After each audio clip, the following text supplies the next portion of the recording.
നമസ്കാരം. എല്ലാവർക്കും UK കിച്ചണിലോട്ട് സ്വാഗതം. ഇന്ന് ഞാനിവിടെ പരിചയപ്പെടുത്താൻ പോകുന്നത് ചക്ക ബിരിയാണിയാണ്. ഇതൊരു സ്പെഷ്യൽ ബിരിയാണിയാണ്, എല്ലാവർക്കും ഇഷ്ടപ്പെടും. ആദ്യം തന്നെ ഞാൻ കട്ടിങ്ങിലോട്ട് കിടക്കാം. ആദ്യം നമുക്ക് ആവശ്യമുള്ള മല്ലിയിലയും പുതിനയിലയും കട്ട് ചെയ്ത് വയ്ക്കാം.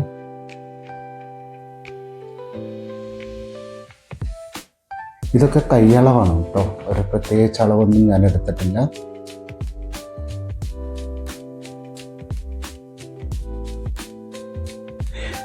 മല്ലിയിലയും പുതിനയിലയും ഇത് നമുക്ക് കറിയിലോട്ടും വേണം, പിന്നെ ഗാർണിഷ് ചെയ്യാനും വേണം. ആ ലെവലിലാണ് ഞാൻ എടുത്തിട്ടുള്ളത്.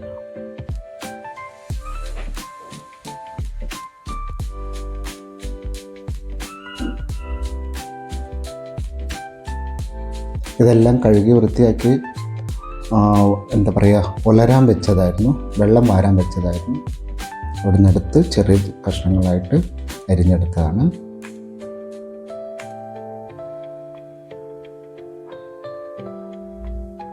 ഇനി അടുത്ത് നമുക്ക് വറുക്കാൻ ആവശ്യമായിട്ടുള്ള ഉള്ളി അരിയാം. വറുക്കാനും കറിക്കും വേണ്ടിയിട്ട് ഞാൻ ഏകദേശം ഒരു 5 ഉള്ളിയാണ്, ഇതേ ലെവലിലുള്ള ഒരു 5 ഉള്ളിയാണ് എടുത്തിട്ടുള്ളത്. സവോള, ഉള്ളി മീൻസ് സവോള, വലിയ ഉള്ളി. അത് ചെറുതായിട്ട് നൈസായിട്ട് അരിയണം.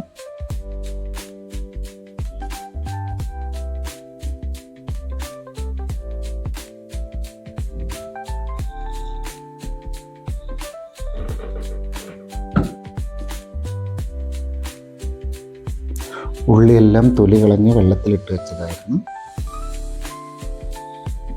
അപ്പോൾ ആവശ്യത്തിനുള്ള ഉള്ളി നമ്മൾ അരിഞ്ഞെടുത്തിട്ടുണ്ട്. ഇനി ആവശ്യത്തിനുള്ള വെളുത്തുള്ളി, ഇഞ്ചി, പച്ചമുളക്. അതൊരു ഏകദേശം, ഇത് ചെറിയ വെളുത്തുള്ളിയാണ്, അപ്പോൾ അതുകൊണ്ട് തന്നെ ഒരു 10-25 ഉണ്ടാവുമായിരിക്കാം. പിന്നെ ഒരു 2 ഇഞ്ച് നീളത്തിലൊരു 2-3 ഇഞ്ചിയുണ്ട്. ഇത് പിന്നെ ഒരു 5 പച്ചമുളക് ഉണ്ടായിരുന്നു. അത് നമുക്ക് കറിക്കും വേണം, റൈസിനും കൂടി വേണം. അതുകൊണ്ടാണ് അത്രയും ഇഞ്ചിയും വെളുത്തുള്ളിയും വന്നത്. പിന്നെ ഞാൻ ഇവിടെ എടുത്തിരിക്കുന്നത് ബുള്ളറ്റ് റൈസാണ്. ഇവിടെ കിട്ടുന്ന ഒരു റൈസാണ് ബുള്ളറ്റ് റൈസ്. അത് കോലൻ റൈസ് പോലെ ഇരിക്കും. അപ്പോൾ ബിരിയാണിക്കുള്ള റൈസാണ് ഇത്. ഞാനൊരു 6 ഗ്ലാസ്സാണ് ആ ഗ്ലാസ്സിന് എടുത്തിട്ടുള്ളത്. എന്നിട്ട് അത് നന്നായിട്ട് കഴുകി വെള്ളത്തിൽ ഇട്ടിട്ട് അത് കുതിർക്കാൻ വെച്ചിട്ടുണ്ട്. ഇനി നേരത്തെ നമ്മൾ മാറ്റി വെച്ചിരിക്കുന്ന ഇഞ്ചി, വെളുത്തുള്ളി, പച്ചമുളക് ഇതെല്ലാം നമുക്കൊന്ന് ചതച്ചെടുക്കാം. ഒരുപാട് ഫൈനായിട്ട് ചതക്കില്ല, ഒരു കടിക്കത്തക്ക രീതിയിൽ, മീൻസ് ഒരുപാട് പൊടിയാവില്ല, ഇത് പേസ്റ്റ് ആവില്ല. അതുകൊണ്ടാണ് ഞാൻ ചതച്ചെടുക്കുന്നത്. അല്ല മിക്സിയിലാവുമ്പോൾ ചിലപ്പം പേസ്റ്റായി പോകും.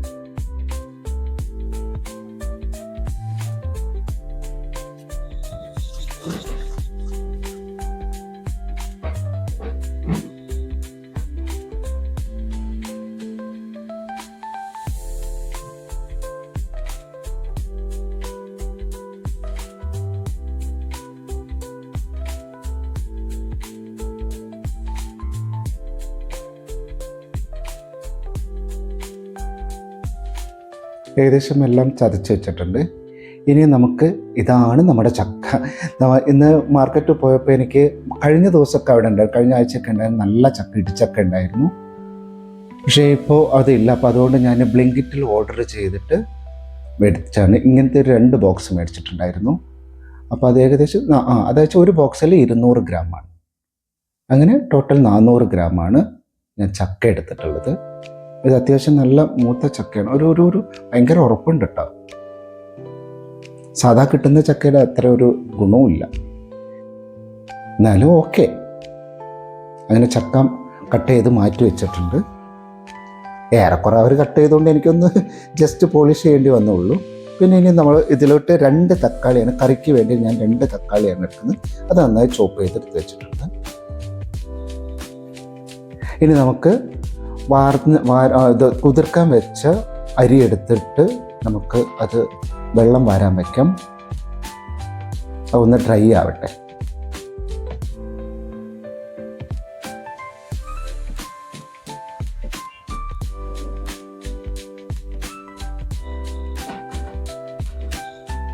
ഇനി അടുത്ത് നമുക്ക് ബിരിയാണിക്ക് ആവശ്യമായിട്ടുള്ള ഉള്ളി വറക്കാൻ നോക്കാം. ഞാനിവിടെ സൺഫ്ലവർ ഓയിലാണ് എടുക്കുന്നുള്ളത്. അതൊരു അളവ് കണക്കൊക്കെ പറയുകയാണെങ്കിൽ എന്താ പറയുക, ഒരു 3-4 ടേബിൾ സ്പൂൺ ഉണ്ടായിരിക്കാം. കാരണം ഇതൊക്കെ ഓരോ ആളുകളുടെ കൈക്കണക്ക്. എനിക്കങ്ങനെ സ്പൂണ് കണക്കൊക്കെ പഠിച്ചു വരുന്നുള്ളൂ. നമ്മളെല്ലാം കൈക്കണക്കാണല്ലോ ചെയ്യുന്നത്. 2 ബാച്ചായിട്ടാണ് ഞാൻ ഉള്ളി വറുത്തെടുത്തിട്ടുള്ളത്. ഒരുപാട് അങ്ങോട്ട് ഞാൻ ചുമപ്പിച്ചിട്ടുണ്ടായിരുന്നില്ല. കാരണം അത് ചുമപ്പിച്ച് പോയിട്ടുണ്ടെങ്കിൽ അത് ഇരുന്ന് ഒരു ഡാർക്ക് കളറായി മാറും. അപ്പോൾ ഇതിലോട്ട് ഇച്ചിരി ഉപ്പിട്ടിട്ടുണ്ട്.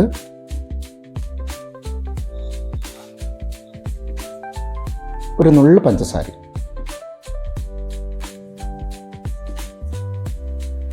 അപ്പോൾ ഉള്ളി ഏകദേശം മൂത്ത് വരുന്നുണ്ട്. നോക്കാം നമുക്ക്.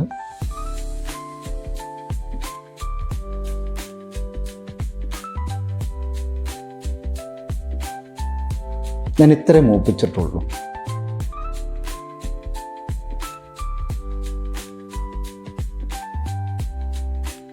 അത് ഇരുന്ന് അത് ഒന്ന് ഡ്രൈ ആയിക്കോളും.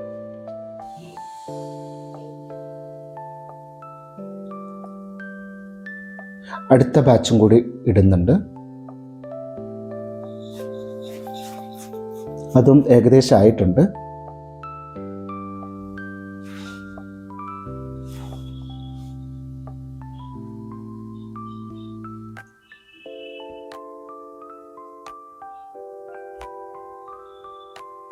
ഇനി നമുക്ക് റൈസ് വേവിക്കാൻ വയ്ക്കാം. അതിന് ഞാൻ കടായി അടുപ്പത്ത് വെച്ചിട്ടുണ്ട്. അതിലോട്ട് നമ്മൾ ഉള്ളി വറുത്ത അതേ എണ്ണ തന്നെയാണ് ഞാൻ എടുക്കുന്നത് കേട്ടോ.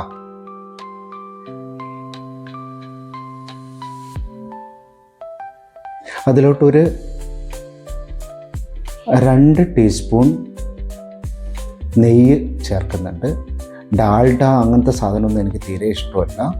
അപ്പോൾ അതുകൊണ്ട് നെയ്യ് തന്നെയാണ് ചേർക്കുന്നത്. ഇനി അതിലോട്ട് ഒരു 1.5 ടീസ്പൂൺ പെരുംജീരകം. ഷാജീരകം കൂടെ ഉണ്ടായിരുന്നു. സത്യം പറഞ്ഞാൽ അത് ഇന്ന് എൻ്റെ അടുത്ത് നിന്ന് താഴെ വീണു, എടുക്കുന്നതിൻ്റെ കൂട്ടത്തിൽ താഴെ വീണു. അപ്പോൾ അതുകൊണ്ട് ഇത് എനിക്ക് ഇതിൽ ചേർക്കാൻ പറ്റും. ഒരു ഷാജീരകം ഉണ്ടെങ്കിൽ ഒരു ടീസ്പൂൺ ഷാജീരകം ചേർക്കുന്നത് നല്ലതാണ്. പിന്നെ ഇതിലോട്ട് ഇട്ടിട്ടുള്ളത് ഒരു 8-10 ഗ്രാമ്പുവാണ്. പിന്നെ കുറച്ച് കുരുമുളക്, ഒരു 10-15 ഉണ്ടാവുമായിരിക്കാം. പിന്നെ ഒരു 5 ഏലക്കായ, പിന്നെ 3-4 കഷ്ണം പട്ട.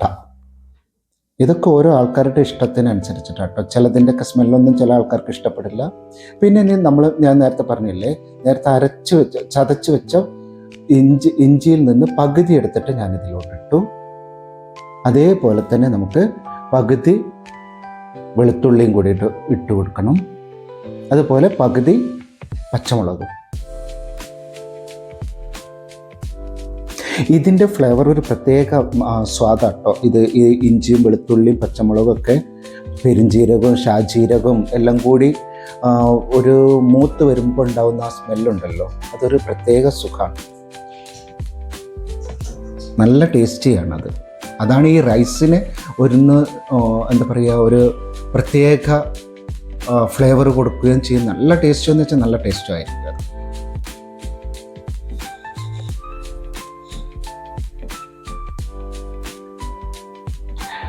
ഇനി ഇതിലോട്ട് നമ്മൾ എന്താ പറയുക, വാരാൻ വെച്ച അരി എടുത്തിട്ട് ഇതിലിട്ടിട്ടുണ്ട്. ഇനി അതൊന്ന് വറക്കണം, ചെറുതായിട്ടൊന്ന് വറുത്തെടുക്കണം.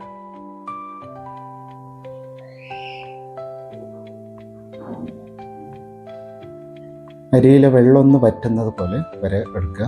എന്നിട്ട് അതിലോട്ട് ഞാൻ വേറെ അടുപ്പത്ത് വെള്ളം തിളപ്പിക്കാൻ വെച്ചിട്ടുണ്ട്.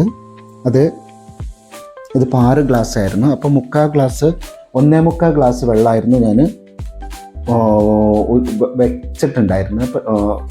അപ്പോൾ അതിന് ഒരു 10.5 ഗ്ലാസ് വെള്ളം ആണ് ഇട്ടിട്ടുള്ളത്. അതിന് ആവശ്യത്തിലുള്ള ഉപ്പിട്ട്. പക്ഷെ കുറച്ച് കഴിഞ്ഞപ്പോൾ എനിക്ക് വെള്ളം പോരാന്ന് തോന്നി. അപ്പോൾ ഞാൻ കുറച്ചും കൂടി വെള്ളം ഒഴിച്ചിട്ടുണ്ടായിരുന്നു. പക്ഷെ അതെനിക്കൊരു അബദ്ധം പറ്റിയിട്ടുണ്ട്. ഇച്ചിരി വെള്ളം കൂടിയിട്ടുണ്ടായിരുന്നു. അതുകൊണ്ട് റൈസ് ഒന്ന് ബ്രോക്കൺ ആയിട്ടുണ്ട്.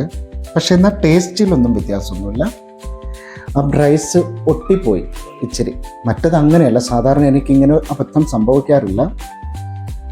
പല പല കാര്യങ്ങൾ ചെയ്യുന്നതിൻ്റെ കൂട്ടത്തിലാണ് ഇതും കൂടി ചെയ്തുകൊണ്ടിരുന്നിരുന്നത്. അപ്പോൾ ശ്രദ്ധ ഒന്ന് മാറിപ്പോയിട്ടുണ്ടായിരുന്നു. അങ്ങനെ റൈസ് അടുപ്പത്ത് വെച്ചിട്ടുണ്ട്. ചെറിയ അടുപ്പത്ത് ഞാൻ കറി ഉണ്ടാക്കാൻ പോവാണ്.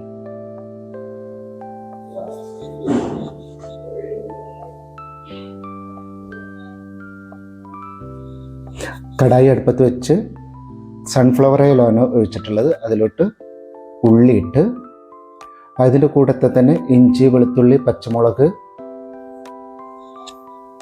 ചതച്ചതെല്ലാം അതിലിട്ട്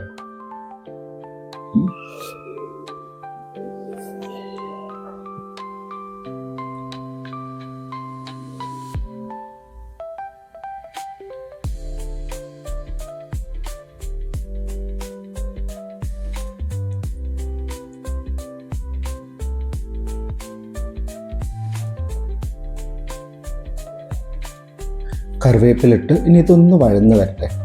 അപ്പോഴത്തേക്ക് ഞാൻ അടുത്ത അടുപ്പത്ത് ചക്ക വേവിക്കാൻ വയ്ക്കുന്നത്. ചക്ക കുക്കറിലാണ്